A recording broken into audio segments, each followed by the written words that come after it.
From the Gospel of John, the 17th chapter, beginning with the 20th verse, Jesus says these words, "My prayer is not for them alone. I pray also for those who will believe in me through their message, that all of them may be one. Father, just as you are in me and I am in you, may they also be in us, so that the world may believe that you have sent me. I have given them the glory that you gave unto me, that they may be one as we are one, I and them, and you and me, so that they may be brought to complete unity. Then the world will know that you sent me and have loved them, even as I have been loved by you." College again, I'm here. I started out my college career wanting to be a professional student. And then I got married and my wife was like, "You need to get a job." And so I know what it's like to be a college student. So I know being in chapel, I went to ACU back then. We had to go to chapel 55 times a semester. I realize you guys don't have to do that, thank God. But I also recognize that some of you are here because you have to be here because you got these things called chapel credits, right? So if you have to be here for chapel credit, just go ahead and raise your hand. Amen, look at that, somebody's honest. So because you have to be here, it might as well make this worth your time and you being here. So let me go ahead and tell you the reason why you came to college and the reason why college costs so much, because I'm assuming some of you are wondering why this costs so much. This private education thing is so expensive. The truth of the matter is here, they're not really here just to give you an education. They're here to give you an experience. That's what you're paying for. Your tuition dollars and athletic fees are all about an experience. And this experience is supposed to do something for you. Now, let me give you the brutal, honest truth. No real job is going to give you 5 weeks of vacation for Christmas, and summers off, and a spring break, and time to just go take mission trips whenever you feel like it. Study abroad is not a real job. So just go ahead and erase that you're going to get an accounting job or be a doctor, and they just let you do all those things. If you want to continue that life, do what I do for a living, go into ministry. You get that all the time. It's a great gig. At the church I work at, people still don't know what I do. And somehow I get a paycheck for it. Don't tell anybody that I work with, and happen to be that the chairman of the board at Lipscomb is actually one of our elders. Don't let David Scobie find out I said that. But here we are in this chapel audience on MLK weekend honoring his birthday. And I want you to realize that part of you being here is providential to what Martin Luther King Jr. was working toward. My favorite words by Martin Luther King are these. He said, "People fail to get along because they fear each other. And they fear each other because they don't know each other. And they don't know each other because they have not communicated with one another." I want you to let that sink in. People fail to get along because they fear each other. And they fear each other because they don't know each other. And they don't know each other because they have not communicated with one another. I believe that this institution took those words seriously. The diversity in this institution, the diversity that it's seeking to provide, the experience that it's trying to give you as students, seek to help make these words no longer ring hollow. See, there was a time in the civil rights movement where they thought that this was a war of trying to get civil rights for a particular group of African Americans.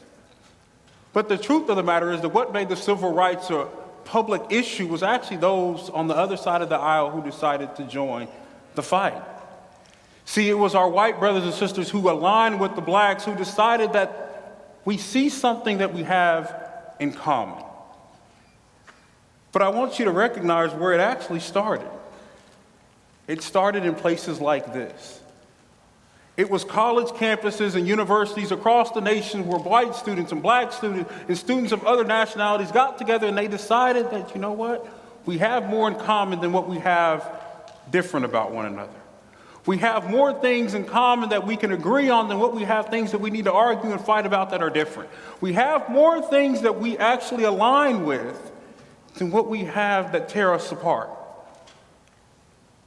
But it's ever since they started doing those things that college campuses around the world have joined in providing college students with an experience. This experience is about you getting outside of your box, creating ways for you to meet new people, engage in new experiences, all so that you are forever changed and that the change that happens in you transforms the world. But I love that Martin says these words, because what he helps us to see is that our fear that's internal, this idea that somehow I have to lose in order for this other group to win, he says that's not the case.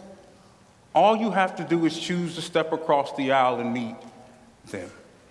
If you choose to engage them, if you choose to get to know them, if you take the time to actually sit down and communicate with them, you might find out what you least expected, that you have more in common than what you have that actually separates you. But I want you to understand that the world we live in is not trying to tell you that. We live in a world that's divisive and that Satan wants to tell you that everything that you have about you is unique to only you and everything else causes someone else to be your enemy. But you have very few enemies in this world, and even if Jesus says you need to love your enemies, so you can do that as well. But let's remove the fear concept.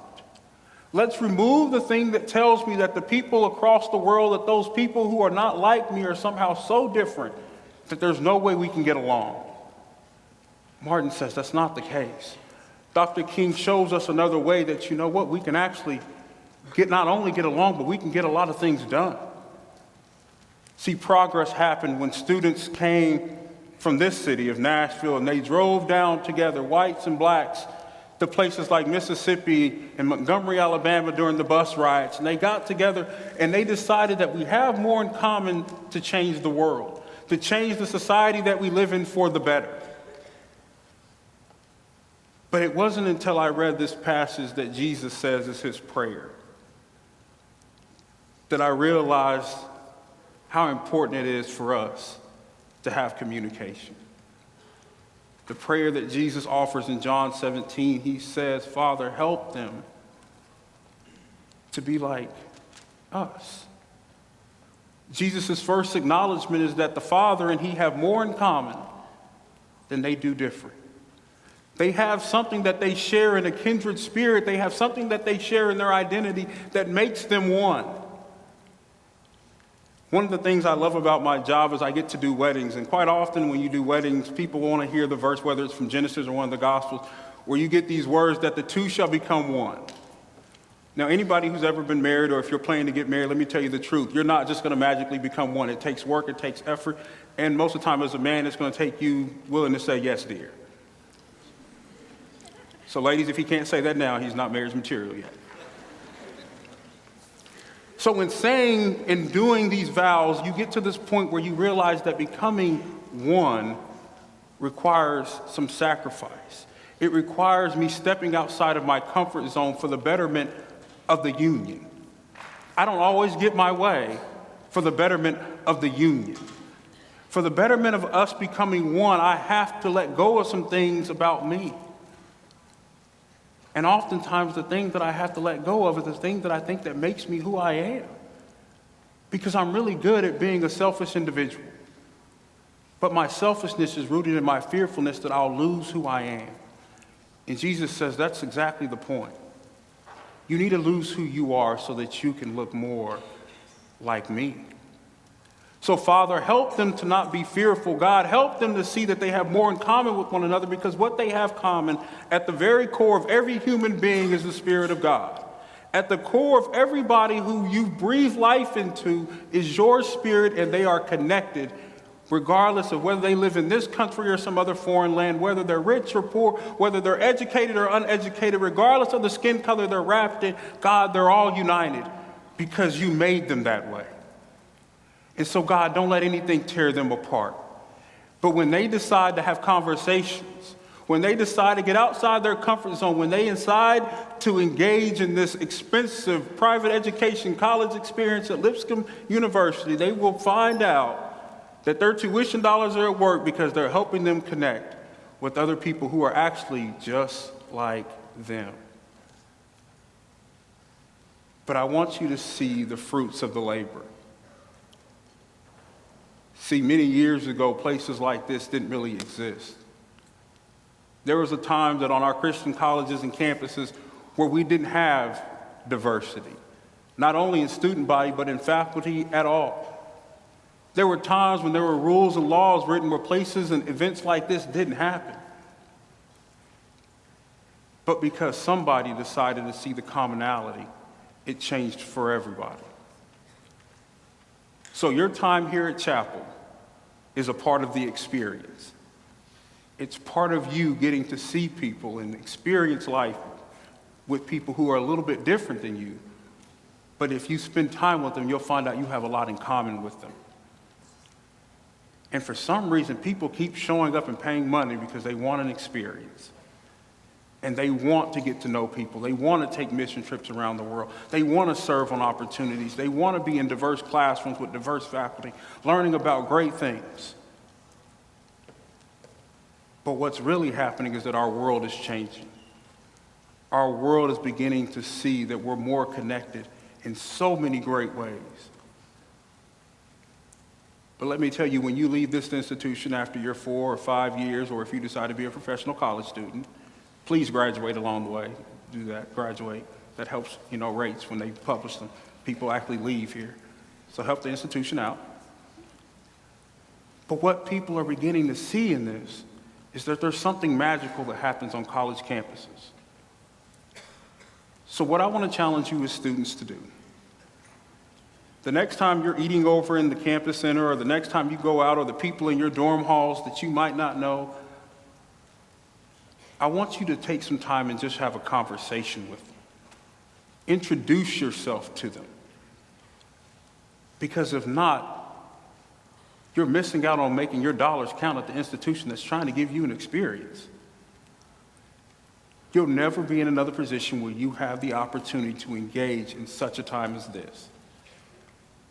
So I want to challenge you to take full advantage of it. The reason why I know this is true, and let me just go ahead and tell you this now. The reason I know this is true. So I went to Abilene Christian University, yay me. And when I got there, I decided, I'm going to be a biology major, pre-med. And so that's what I started as. And then somewhere along the way, God was like, you should add another major. So I did that. So I added the major of youth and family ministry. That's not really a job, but I did it. And so I was like, I'm going to be a youth ministry major, and I'm a pre-med major, well, biology with a pre-med minor. And then somewhere along the way, I was like, you know what? I think I want to do public service as well. So I added that as another minor. So this professional college student thing was real for me. And so I was going through this, and I did all these things, and I had all these cool experiences. I got to travel. I got to go to Africa. I got to do other mission projects all over the place. And what just became so evident was like, for some reason, ACU was just wanting me to go have all these experiences. And then when I decided to go to grad school at Emory, which took me to Atlanta, I had so many contacts that it was like I just took Abilene with me when I went to Atlanta. And then now that I'm here in Nashville, I've met so many other people in Atlanta who are here in Nashville now who do think that it's like the world is just so connected and it's so much smaller than I ever thought it would be. And so I was talking to one of my mentors back at ACU, and he said, that's because you took advantage of the experience. You are where you are, you get to do what you do because you bought into the experience that the school was trying to give you. And he said the sad part is that we have a lot of people who come here and they think that their idea is just that I'm going to come here, do my work, and I'm going to leave and get a job, and that's the end of it. And then they look back on and they're like, man, I really missed out on my college experience. I didn't get to live it up. I didn't get to meet people. I didn't make really good relationships and friendships. I didn't spend time with faculty outside of my department. I didn't really make those connections. I didn't study abroad. I didn't travel. I didn't do service projects. I didn't do those things. And he said, and they're regretting it. So I don't want you to regret it. I want you to live it to the fullest. I want you to enjoy it to the fullest. And matter of fact, you're already paying to do it, or somebody's paying the bill for you to do it. So don't let your parents down. So live it up, enjoy it, and you'll be making Dr. King's dream a reality. You'll also be making the mission of this university a reality. And you'll be making the prayer of Jesus a reality. And the world will see God through your choosing to engage with people and have conversations. And we won't live in a world based on fear, but we'll live in a world based on what Dr. King called the beloved community. Because the beloved community for him started right where you're sitting on a college campus.